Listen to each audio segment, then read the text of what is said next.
So if I can meet like 500 people a year from here on out, I'll finish by the time I'm 40. Has anyone ever come up to you and you totally forgot who they were? They were part of the project. Have you ever met anyone that just sucked? Hello, I'm Andrew Hales. I'm here with Rob. He's meeting 10,000 people. He's been doing it for years, one on one, 1 hour each. You're at like 6,400 now or something? Yeah, 6,428 maybe. What inspired you to start this ambitious project? I've always been a people person, and I went to Penn State. Oh, you can see it. I have a blanket. It's over there. But I knew Mm. a lot of people when I was a student there. So when I graduated, I went from like knowing everyone to sitting in a cubicle. I was working for Deloitte Consulting. And I studied finance and minored in accounting and entrepreneurship.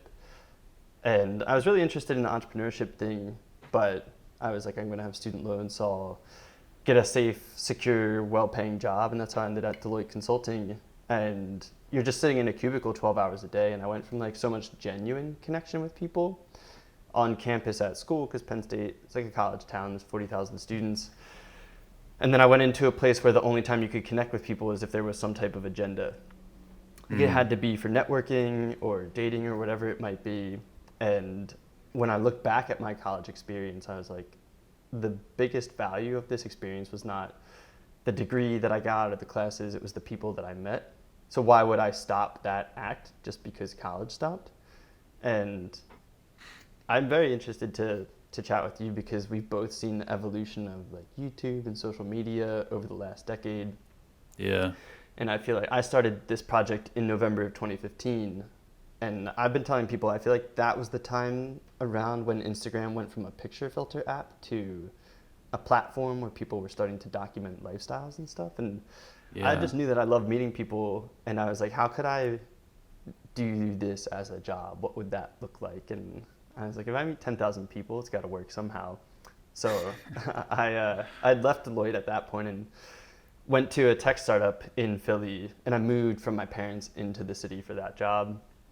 And I was like, I'll just treat Philly the same way that I treated Penn State as a campus, and I'll just start to get to know people, and I'll just document it, but I'll always work towards this goal, and eventually somehow maybe I can turn that into my career, which I've been able to do successfully. So Yeah. yeah, You've been, man, 9 years now, right? Something? yeah, November will be 9 years, and then 8 months after I started the project, the tech startup that I was working for was acquired. So I was laid off. And then, so in June, I think it's like June 27th of 2016 was my first day of doing this full time.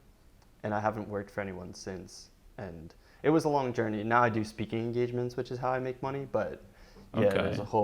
it was a long process. Yeah.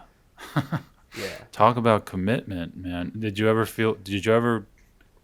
think about giving up? I didn't think about giving up on the project because I always assumed there would come a point where it would be profitable. And I Mm. guess back then I thought like many people do, like I'll build a following and then I'll flip that into partnerships with brands that care about human connection. Um, Yeah. but I also got to a place where I was like, I don't want to sacrifice the authenticity of what I'm doing to push a certain product or whatever. So, and I also don't care about how many people follow my project or how many people like or comment on posts. So it didn't make me the best candidate to partner with from a brand standpoint. Mm. People would be like, send over your media kit. And I'm like, all right, I'm out. But Yeah. I, yeah, I stumbled upon speaking in 2019, did my first Okay. paid speech in 2021. And then now I'm doing pretty well with it. But I never thought about giving up on the project, but there were many times where I was like, I was so dumb to think that I was going to be able to do this full time and make money off of it. So, Well, yeah, I mean, it's been almost 9 years now and you're just a little over halfway. Like when how old are you gonna be when you complete 10,000? I'm 33 now. I was 24 when I started the project. And my goal, so if I can meet like 500 people a year from here on out, I'll finish by the time I'm 40. So 7 more years. And that's kind of like I am on pace to do like 600 people this year. Okay. And hopefully I'll continue at that pace, but the more that I speak, so like I've done 21 engagements so far this year, and then you're usually like this week, for example, I'm flying to Minneapolis on Wednesday, I'm speaking on Thursday. So those are like, it's basically like a day and a half lost that I could have been meeting people, but I'm making money, so it's a worthwhile trade-off. But I'd like to do like 40 to 50 engagements a year. And if I'm doing that, I'm probably losing like 100 dates a year that I can meet people. So yeah, but like if it takes me until 42, 43, that's fine too. If I finish by the time I'm 38, that's cool. I just think it sounds really cool to say I met 10,000 people by the time I was 40. So that's the unofficial goal. What's been the most difficult part of it? Probably getting it to a place of financial stability. Like this is the first year since doing it that I feel financially stable. Okay. And I think along with that, there's the sacrifices of like, you're not getting a house when all your friends are getting houses. You're not dating or getting engaged when all your friends are getting engaged. So the project has kind of been my girlfriend for the last 9 years. And like when I lived in LA, well, 2017 when we met, I had only been doing it full time for like a year. So I still had some savings, but the following summer, 2018, I had $500 left to my name, and it was like very difficult to go on. Yeah. What did you do? What did you do to survive? Like DoorDash or? No, I like a partnership always came through because I was, and I had small partnerships. Like in 2017, I started doing partnerships, and so the partners that I've had is like Fishtown Pharmacy, a pharmacy in Philadelphia, a mom and pop pharmacy, and then Philly Weekly, which was like a weekly publication, or Vibe Urgent Care, an urgent care center in the city, or a wedding band. So it was like people who would be part of my project who wanted to support me, and then I would just tag them in every post for the month and be like, presented this month by Fishtown Pharmacy, and then 2018 I was on Ryan Seacrest's radio show, so that was helpful, and then that helped me get the attention of WeWork, the co-working space. So I was partnered with them for 9 months. That was like the biggest partnership that I did. They would pay me to meet people at their locations 1 day out of every week, and it was cool. Like I had total freedom with it. It was really nice. Yeah. And they have places like I started that partnership on a trial in LA when I lived there, and then I was in Philly for 2 months, and then I went to Hoboken for 9 months. So the majority of my time doing that partnership with them was in Hoboken. But yeah, that summer 2018, it's crazy. Like out of nowhere, which never happens to me, this company Peace Tea, they're under the Coca-Cola umbrella. Yeah, I've heard of them. Yeah, they hit me up and they were like, let's do a partnership together. And it was like one of the very, very few times that a company has reached out to me to do like a paid partnership. So kind of gets spiritual in some sense when you think about the timing of how certain things have worked out. But yeah, and I mean, so when I was living in LA, I was living with my roommate from Penn State, and he had an extra bedroom in his apartment. So he was allowing me to crash with him for free. So that's like a huge piece of, from May of 2017 until January of 2022, I had no rent payments. Because I was Okay, that's helpful. Yeah, I was staying with him, or I was back at my parents', or when I was in Hoboken, I was with another friend and his wife. And they just hosted me as well. And then I didn't make enough money to get my own health care, so I just wasn't going to the doctors. And you're just you're just being real frugal. Yeah, and I wouldn't spend money on anything other than what I still have the shirts that I got at Kohl's for $5. That summer I went to LA. This one I got last year from Target for like $6, so things are going up for me. I got a pair of jeans from like Ross last year, and they're like one of my favorite jeans. Yeah. They're like $10. Yeah. You have a queue of people now? I do, but it's surprisingly, like I have less people reaching out now than I did in like 2017, 2018. And I don't know if that's a result of COVID or if it's a result of people not seeing my page as much because of the changes in social media. Because Yeah. I'm still doing like static posts, and I know reels are the things that the algorithm wants. But Yeah. um, yeah, again, I just love the authenticity of sticking to like sharing someone's story, um,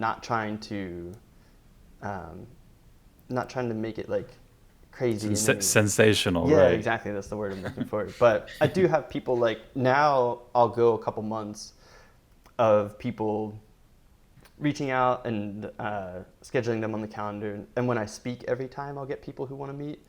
But every couple months, I'll put out a post and be like, hey, I'm still looking for people. And then my calendar will fill up again. But Okay. yeah, back in like 2017, 2018, I had like a never ending list of like 100 messages of people who'd Wow. reached out to meet. And it would just grow because every post that I would do, Right. other people would want to be part of it. And then in 2018, do you know Yes Theory? Did you ever cross paths with them in LA? Sounds really familiar. They make videos around this idea of seeking discomfort. Yeah, yeah, I've seen They, their stuff. Yeah. yeah. So I met with one of those guys, Matt, and they had shared an Instagram story of my project, just being like, hey, this guy's meeting 10,000 people. And overnight, I had 400 people message me from all over the world. And there were times like when in October of 2020, I put out a TikTok video just saying, hey, here's what I'm doing.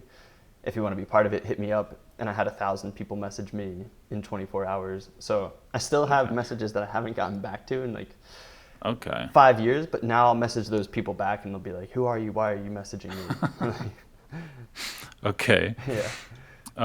Yeah, you use Calend, that one app, Calendly or whatever. I started using it after 5,800 meetings, possibly one of the dumbest moves of this project for me. I Wait, don't what do you mean?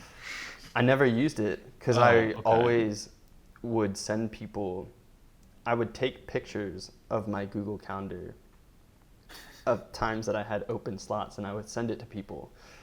And I'd be like, which of these times works best for you? But I'd be in like 10 conversations at one time. So then if they waited like 2 hours, they'd get back to me. And I'd be like, oh no, those times aren't available anymore. I did it because I wanted to keep control, a little bit of control over, because in LA, especially like you can't be in LA when you're meeting people in person and be like, pick whichever time and then tell me where to meet you, because I can't get from Venice to Burbank in an hour or whatever. So Oh, fiascos. Yeah. yeah, so I okay, so Calendly has been a godsend. yeah, it's been super helpful. Um, what have you learned about yourself that you didn't think you would, I guess? I mean, have you learned like that you're good at talking to people or you're bad at talking to people? I guess I have the potential for both. I think there are times when I tell people like I get anxiety like it's a cold. It will come into my life, and then there are times where I'll do my meetings like in December I got COVID. I was coming back from India. I had a speaking engagement there, which was awesome, and caught it on the flight back, and it just kind of made me, and I think part of it was I was nervous. I didn't want to miss any gigs because of the sickness. Like I can't like work from home as a speaker, and it made me really nervous for like that carried over into my planning calls with companies, and it carried over into these meetings. And I'd be on calls with people doing something that I had done over 6,000 times, Yeah. and they would ask me about myself, and then I would start to freeze up and get nervous, and I'm like, they're probably thinking like, what is wrong with this dude? But I would tell people like, hey, I'm sorry, I'm really anxious Uh, right now, and then they'd be like, oh no, it's cool, and then it would release the pressure of it. But yeah. I think I think I've gotten good at getting to know people and really just uh, figuring out how Yeah. to tease out people's stories. Yeah. Do you have any like default questions you always ask that kind of help you get into people's lives? Yeah, I so when I speak now, I give people this framework that they can use to get to know anyone. It's called the Friend Framework. It's branded towards the project, but it's Hmm. taken from this thing called the Ford Framework. It's like the same thing, but it stands for family and relationships. The I is industry, so like your education into your career path. The E is entertainment, so like what are the routine things that you do outside of work or class or whatever, and then how are you entertaining yourself? And the ND is needs and dreams, so what are your dreams for the future and what do you need to get there? And if you think about people's lives like a timeline or like the plot of a movie, you Yeah. can build out their story by asking questions within each of those categories. Because if you think about family, like family in childhood might look different than family right now. Maybe they've lost people, maybe they now have a significant other, maybe they have kids. So there's the evolution of your family and your friendships. And then the industry is like, okay, what were you like in high school? Did you go to college? What did you study? Why that thing? What does the progression of your career look like? Yeah. You can also think about how has someone's location evolved over time, and like why are they in the current space that they're at. And then entertainment is like, how are you entertaining yourself? What are you watching? What are you listening to? What are you reading? And then dreams Yeah. is like, what are all those things, but from this point looking forward? It's called the Friend Framework. Yeah, What's the R stand for? relationships, family and relationships. So like Okay. family and like your friendships, I, or yeah, and what's the I? industry. Industry. Yeah. Okay. Hmm. And then needs and dreams. Like Yeah, entertainment, needs and dreams. Okay. yeah. Huh. It is nice because if you start Yeah. to, it's kind of like driving a car. Like at first you're like, okay, which category do I want to dive into? And I'll just float between them. For me, it's something I have in the back of my head that if a conversation is going stale, I can think, okay, have I hit all these categories? But I can also think like, have I hit their childhood? Have I hit their teen years? Have I hit their current life? Have I hit their future? So there's always like a door that you can open that leads to a room of more questions. Interesting. Um, have you ever met anyone that just sucked? like they were super unlikable or arrogant? I don't know. I've probably met a lot of people where other people would have that view of them, but I think with the project, a lot of people are like, "Oh, this is a very diplomatic answer," but I take a lot of accountability for the value of the project. Like, Okay. they're just showing up to spend an hour with me, so they don't owe me anything. Like, it's not like they have to come entertain me or show me a good time or anything. Yeah. Um, like, if people are nice enough to take an hour out of their day to hang with me, I feel like Right. it's on me to find the value in that. So I have definitely met people that I would not hang out with again, but What's their name? you want to know the exact number? I have them written down, but no, they. Uh, And I'm like, I've met a lot of people I'm sure that would not want to hang out with me again either. So I'm sure it goes with both ways. But I also have yeah. met a lot of people that I do want to hang out with again. Like this apartment that I'm in, um, I'm only here because of a guy that I met through my project told me that this unit was opening up. So he's my next door neighbor now. He lives like right on the other side of that Yeah. wall, Talk essentially. about talk about networking. Yeah, and most of like a large Yeah. majority of the speaking gigs that I've done have come from people I've met through my project. My gym membership that I use is from my project. There's a lot of my life is the result of the people that I've met. Yeah. It's funny how a lot of doors can open up just from meeting people. And just an example is like I did chatting with a magician. I DM'd him. We did it, and it was great and everything. And we were just talking after getting lunch, and I mentioned my car had this cosmetic damage for the last 2 years, and he's like, "Oh, my dad's an auto body guy, and Hmm. so I got it for real cheap through him, and so just little things like that.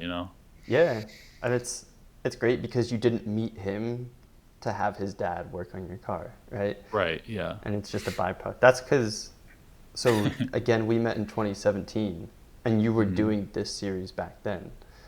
I was just getting into it. Yeah. What Yeah. what month of the year was it?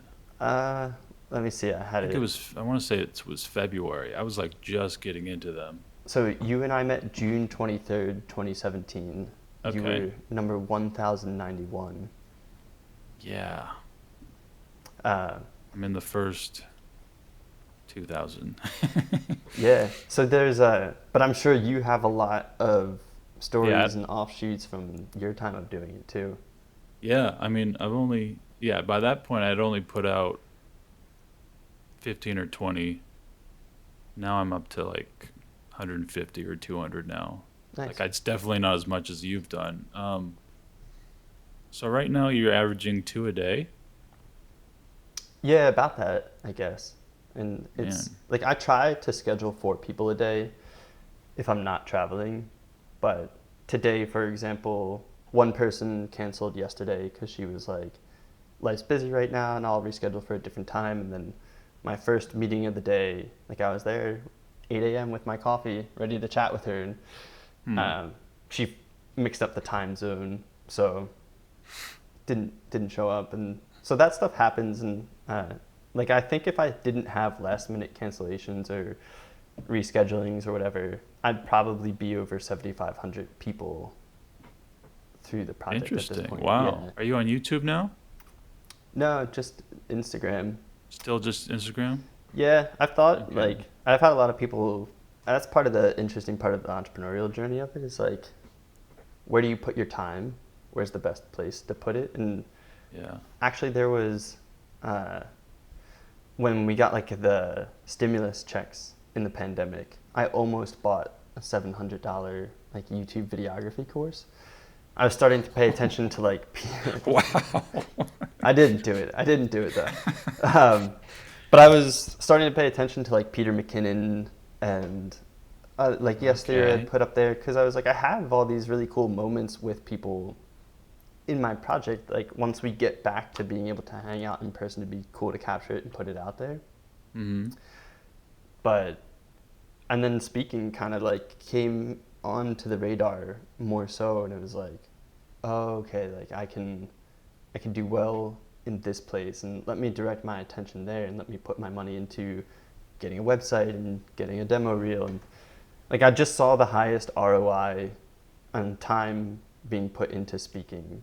And Right. I like speaking a lot because I feel like it's corporatized me again, but on my terms. And you get to like travel, and like I'm going to Berlin in September to Yeah. speak at a conference there. I'm No, speaking, that's awesome.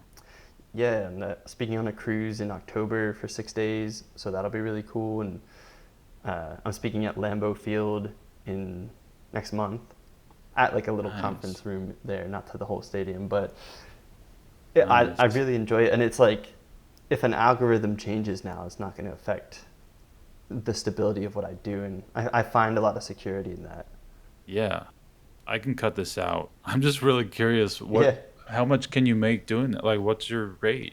I'll cut it out. It's You, fine. you don't have to cut it. It's on my manager's site and everything, but Oh, okay. um, so now my rate is $10,000 per speech. For an hour of speech. Yeah. Hell yeah. Yeah. That's awesome. And it's $10,000 because in the speaking world, that's cheap. Well, I Right. won't say it's cheap. It's on like No, no, I've heard that. Like, have you read the book How to Lose at Everything and Win? How to Fail at Everything and Win Anyway by that guy that wrote the comic strips? no. Okay, sorry. Yeah.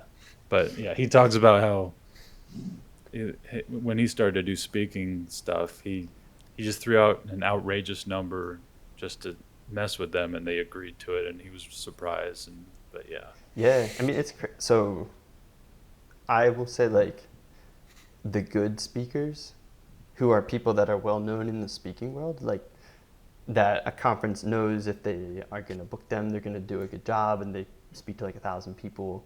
Anthony Robbins. Yeah, Yeah, I don't even. His rate is probably like, wait, he's probably it's doing like, probably like 500,000, right? yeah, not, like very seriously, because the like people who are just good speakers are charging like 20 to 30 grand per speech. And the girl who inspired me to get into speaking, so I met her in August of 2019, and she was like a few years into her speaking journey, and she said, yeah, speaking's great. They roll out the red carpet for you. Like, it's just a great experience, a good way to make an impact. And she said, I'm charging an average of $17,000 per speech now, and I'm speaking 70 times this year. Oh my And gosh, what does I, she do? she had done, and again, this was 2019, so she's far beyond that now. Michelle Puller, she had done project called 100 Days Without Fear. Kind of very like Yes Theory, like Okay. yeah, um, but an amazing speaker, and she's one of my biggest inspirations in speaking because now she has like a son and husband, and so she's balancing the speaking with the family, and she has a book that's done really well, and she has courses. Ben Nemtin, if you're familiar with him, he was on the show The Buried Life, which was on MTV in 2010 and 2011. Okay. He's a very popular keynote speaker now. In 2022, I think he did 150 keynotes in a year. Wow. How could I get into that? Like, I mean, like something, make some bullshit about how to do YouTube or my story or something. Yeah, I'm happy to talk to you about it, I don't but know. it's like, it's less of, like you want to be able to have because I speak a lot about engagement and retention of talent, or I'll speak about connection, creating connection in the workplace, or social wellness. So you want to think about like How what the corporate people could benefit from it. exactly, yeah, Right. like what can you teach someone at a sales kickoff, or what could you teach someone at an So education probably something on the social skills side. yeah, yeah. Sales, yeah. And I do think like, I think speaking is cool because it becomes social proof. It's hard in the beginning, and it's still hard today, but you can work your way up. Like if you get the opportunity to do a gig and you do it and people like it, then word will spread that, hey, this person. So the gig that I'm going to this week, it's the same company that I'm speaking at Lambeau Field. One of their employees had seen me at a conference that I spoke at last August, Mm-hmm. and went back and told the company about me, and they hired me to do 5 events this year. So every 2 weeks I've been seeing them. They're like my friends now. And it's cool because that's a really Hell yeah. cool multiplier, that you could do one speech and then that could lead to 5, and then you never know who in that audience thinks of you for Right. their event. Has anything ever gone wrong? Like, has anyone like after the hour been like, I don't want to do this, or I don't know. No, Um, I've I've I've had some people who were like, I'll meet with you, but I don't want you to share my story. And I'm like, okay, that's cool. So if that's the mhm. case, like I'll just write, hey, this is so and so, and I'll keep it like super super high level. And because like Mhm. it's I always tell people I'm not meeting people to share their story to an audience. I'm meeting people to meet them and form a connection. And Hmm. as a byproduct, I'm sharing their story to an audience. So like I always try to stay grounded in that. And I think because of that, and like especially if I'm meeting people in person, which is why it's never really worked out with YouTube or with a documentary or whatever. If I'm meeting people in person, there's a certain comfort that they have with me of, oh, I can tell he's like the perfect stranger. I can tell him this or that, or I can be very authentic with him, and I know that he'll know what to post or what not to post. So I like that. Okay. Yeah. Yeah. Has anyone ever come up to you and you totally forgot who they were? They were part of the project? Yeah. Really? Yeah. Because But I feel like that would happen to me because it's so many people. yeah, so I go to Planet Fitness, and I was going to one like in Center City, Philly, and the guy at the front desk was like, "Hey, are you the guy that's doing the thing, meeting 10,000 people?" And I was like, "Yeah. How did you hear about my project?" And he was like, "Oh, I was part of it." Oh. And uh, Is that a little awkward? no, because I I like mean, it. yeah, he would understand. Yeah. Yeah, and he asked me if I was the guy doing the thing, so I It's don't kind know. of a trick question. Yeah. But I like it because now I will never forget him. Because now I Right. know who he is, and I remember where we met, and then I started to see him, and I'd say hi to him every time I checked in at the gym. But yeah, there like when I lived in Hoboken, I remember a girl coming up to me, and she and I had met like a few months prior. Didn't remember at the time, but then we rode the bus together from the Port Authority back to Hoboken, and I will have every once in a while it happens, and then Yeah. There are times like I don't know why my brain remembers certain people or forgets certain people. I was at a Phillies game at the end of June, and I ran into a girl who was part of my project way early on, and just went up and said hi to her. Like I run into people from the project a lot. Uh, and Interesting. yeah, Huh. and in different places too. Like I've run into people in LA that I've met in Philly. I've run into people in Seattle that I've met in Philly. People in New York that I've met in LA. Wow. Yeah. And another thing is, if you met someone in year one and then you see them in year nine, they could look like really different. Yeah, that's true too. And it is interesting too. I've met people where their story has totally changed, where they're like a different person. So it's interesting because my Yeah. post is just a timestamp on that person at that time of their life. Yeah. Yeah. You haven't done any one twice, right? No, Yeah. I mean I've met with people like for example like what we're doing now, but Right. no, I've never. I've Because had that people wouldn't make sense. Yeah. right. I've had people reach out and be like, "Oh, let's do a follow up," and I'm like, I don't really do. I'm trying to get to 10,000, but happy I've already to. talked to you. Yeah, like I'm happy to meet with people Yeah. again. But yeah, the purpose of the project and I tell people too, like I don't try to meet two people at once. A lot of times people will be like, "Come to my party, you can meet 50 people at one time," and Uh, yeah, that's good. You mhm, keep it intimate and personal. yeah. What are your plans after it's done? I would like to continue speaking and on just a not even more often, but just like continue speaking. And I think it would be nice to have a wife and kids probably before I'm done the project, but put my time into them. Like hopefully I'll have the flexibility of time to choose whatever I want to do with it. So focus on family. If I can speak, like if I'm charging 30 grand a month at that point, speak like 2 times a month. Uh, Nice, man. Money hopefully, bags. yeah, we'll see.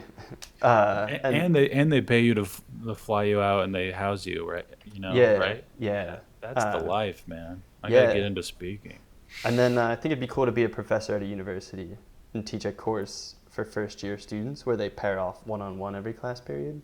Yeah, I'm sure that could be like a class, like something about in Yeah, communications. it's interpersonal communications or Yeah. empathy in society, whatever. But yeah, 'cause I want to give people the space, especially people who are not outgoing or who might be socially anxious. I want to give them the space to connect with other people, hear how other people grew up and share their stories. Because it's like if you go through a course your freshman year and you have to share your story 35 different times, by the time you get to an internship interview your sophomore or junior year and they say tell me about yourself, you're going to have a much more polished way to describe who you are. So I Yeah. think there's a lot of benefits to it. Any book? Have you had any books come out yet? No, I had a literary agent last year and then they dropped me because it was like not the right time to do a book yet. I would like to do kind of like a memoir of the project supported by the stories of people I've met along the way. But it doesn't really make sense to do that while the project is still in progress. So yeah, Cool. although I think about like potentially doing like a connection journal of some sort. In the speaking world, I always say like the book is like the blue check mark on Instagram. Like it doesn't really mean anything, but it's a really like people perceive it in a certain way. Right. Yeah. Um, yeah, I imagine that might like add more to the prestige when you do talks and everything once you have a book out, whatever. Yeah, and it's nice to like give it as a gift to attendees and stuff. So Yeah. yeah, I have a cool story recently. I met this guy when I was in LA who was a flight attendant for Southwest Air, and Hmm. when we were leaving, he was like, "Hey Rob, wherever Southwest flies, you can use my buddy pass. You can fly there for free." So I was like, Whoa. "Cool, yeah." And people are just generous, and I was like, "I'm actually going to take you up on that offer." So I this was 2019 and it was May, so I knew I was leaving in June to come back to Philly.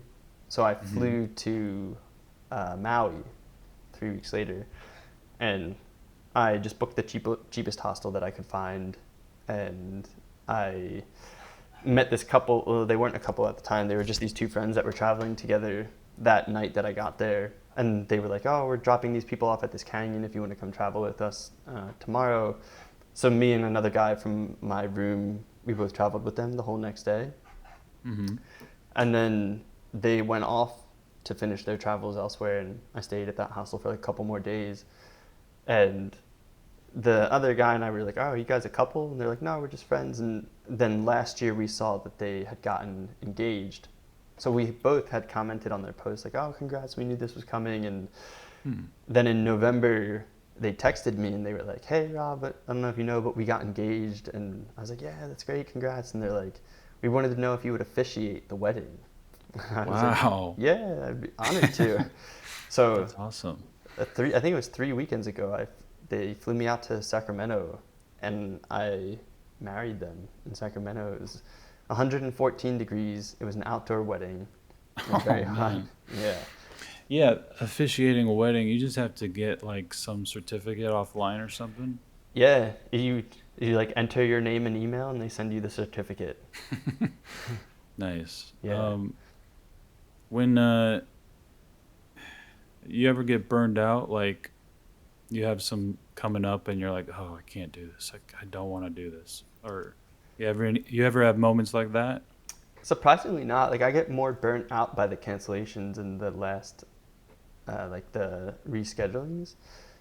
Because I think internally, like I really do enjoy meeting people. It's been nice. I've been getting back to more in-person stuff, and I found that has kind of added a little bit of energy. But it's like if I have 4 meetings scheduled, I will feel more energized by the end of the day if I met all 4 of those people than if 2 of them canceled and I had open space in my day.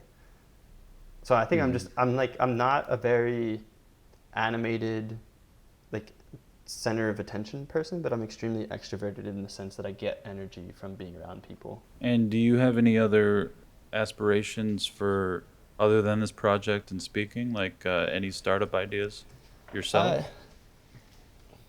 Probably. I think my focus is just so much on the project right now, because I know if I were to try to work towards anything else, then that 500 people a year turns into 200 people a year. 7 years turns into 14 years. And I think my biggest focus is just completing the project, because I didn't have like a lot of haters or anything like that, but I do think it's cool to set a goal. And there were people who were like, oh, 10,000's an unrealistic number, or they just didn't think that I would actually get there. And I think that it would be really cool to just do the thing that I said I was going to do. Yeah. And I do enjoy it. Like I tell people all the time, if I hit the lottery and made $5 million today, I would be with them having the conversation that we're having. Because for me, meeting people is a very novel experience. And it's a cool way to scale your experience on Earth, because like you may not be a magician, but you can talk to a magician and figure out what that's like. Or you might not be a communication expert, or you could talk to one of those people and you get to step into their life for a little bit. And especially like with COVID, I started meeting people from all over the world. I've met people from over 90 countries. And Yeah, well, when COVID happened, was that when you first started doing them online?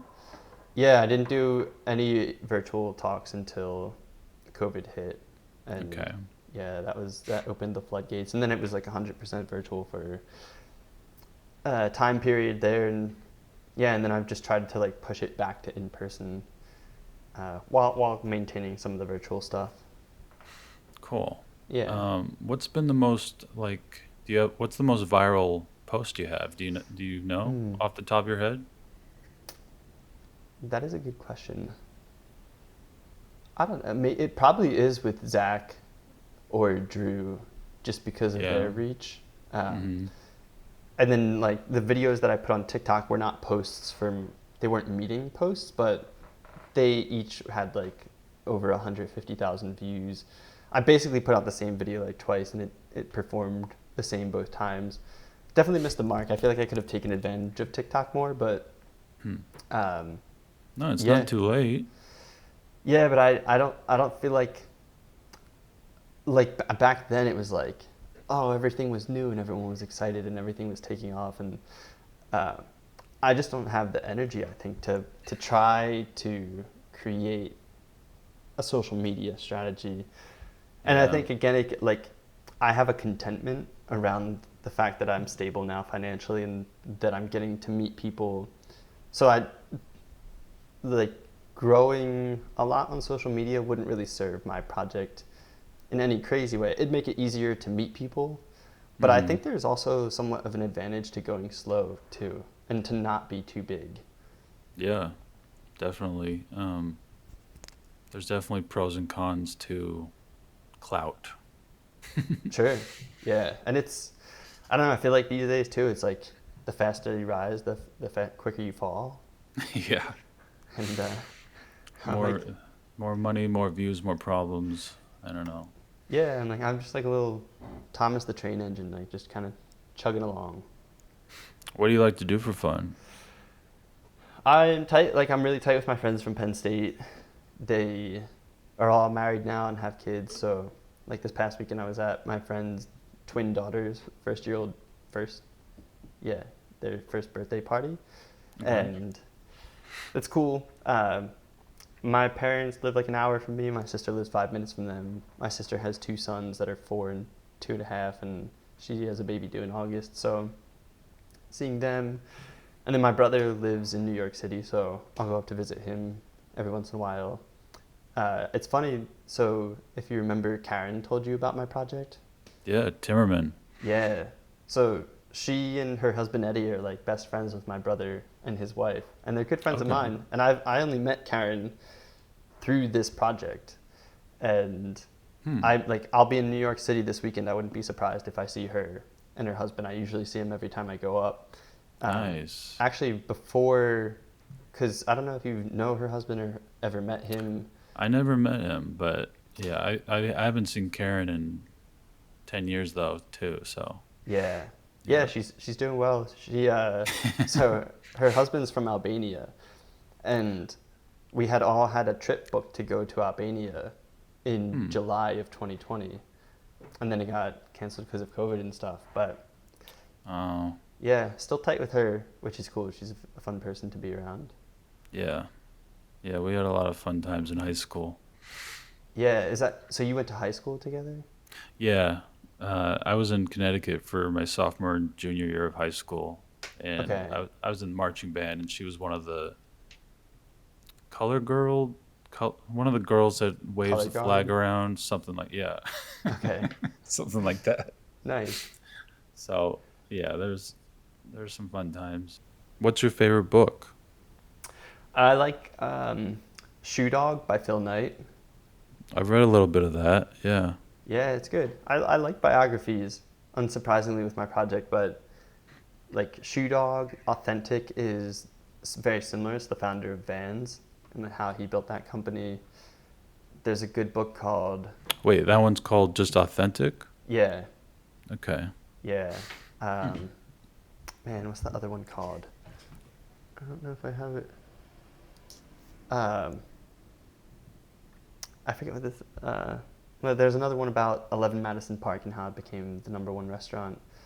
Unreasonable Hospitality, it's called. Okay. But I like those books as like how this person took this thing and made it successful, Yeah. and because I think with the Shoe Dog, one of the things that I liked was like the amount of times that he potentially failed. And I think Yeah. we all look at Nike today and we're like, of course it was going to succeed. It was never had a chance to fail. And then you learn that he was like traveling the world while all of his friends were working, and then he was working at PwC and trying to get this thing off the ground. And there were times where it teetered on the edge of success and failure, and it just tipped the right way for him. Yeah. And that was in the 70s too. So like, it's not like going on Alibaba and Yeah, it was like yeah, so much harder for him. yeah. So And I I like the got it. context because I think a Yeah. lot of people put too much pressure on themselves, especially now with comparison culture.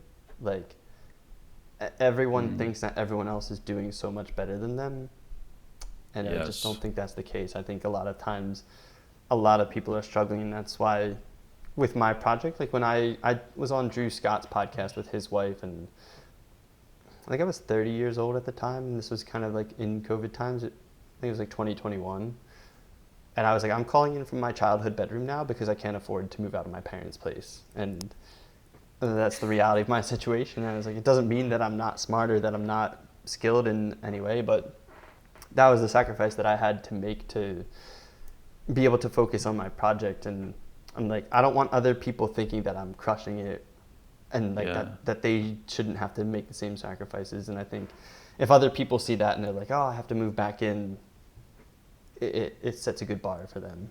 Yeah. I mean, yeah, no shame in living with your parents. Yeah. Save so much money. Yeah, and it's good too. I mean, you'd asked what I learned about myself, and I learned that I'm very lucky to still have my immediate family at 33 years old. And we think we're going to have our family members for forever. And I've met so many people through my project who've lost siblings or they've lost parents. And I think I've been fortunate enough to realize that we're not going to be around for forever with the people we care about. So that's why I try to spend a lot of time with people. And like, I say now I measure success by the amount of time I spend with the people I care about. Like I could care less about cars or clothes or any of that stuff. And yeah, I've gotten a lot of gratitude through the project. And I'm sure you've seen that too, because every person that you talk to is a reference point Yeah. on the spectrum that helps you understand where you fit on it. And yeah, I've gotten a lot of them over the years. I always say like every week I humble myself through other people's stories, which is good. I'd rather humble myself before the universe does it for me. I'm like, oh, we're good. I won't get Yeah. cocky or anything. Yeah. Well put.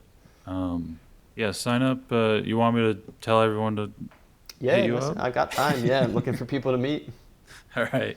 If you want to be part of Rob's project, you can hit him up, schedule it with him, and yeah, swarm his shit. And yeah, link in the description. Yeah. I Any- actually, I had when you were on Graham's show, people messaged me just because of that clip. Oh, really? Yeah. Hell yeah. Yeah, I think I've gotten tagged like 5 or 10 times now over the last 8 years or whatever since we've done that. Oh, yeah, yeah. So, That's true. um, thanks so much for doing this. Any last words? Anything else you want to talk about? No, I'm good. Thank you for having me. It's cool. I think part of the joy of my project is like you meet these people not knowing when or if you're ever going to see them again. Mm-hmm. And I thought it was really cool when we were at Echo Park. I don't even think we were recording No, yet, but yeah, people, I remember that. I was like, oh, I know him. yeah, because I think you threw a tennis ball and it went into the water, and your dog was about to jump into the Well, water to take. she's actually a good swimmer, so I Okay, mean, I might have done that on purpose, but yeah. yeah, but and then so we ran into each other that time, and then yeah, to have this kind of spontaneously come up too, it's very cool. I Yeah. like it. I like getting to talk with people that I've met in the past. So I appreciate you giving me a Yeah, man. platform. Yeah. Of course. Um, Leave a comment, like the video, all that helps. And check out Rob's stuff again in the description. I will see you guys next week. Thank you.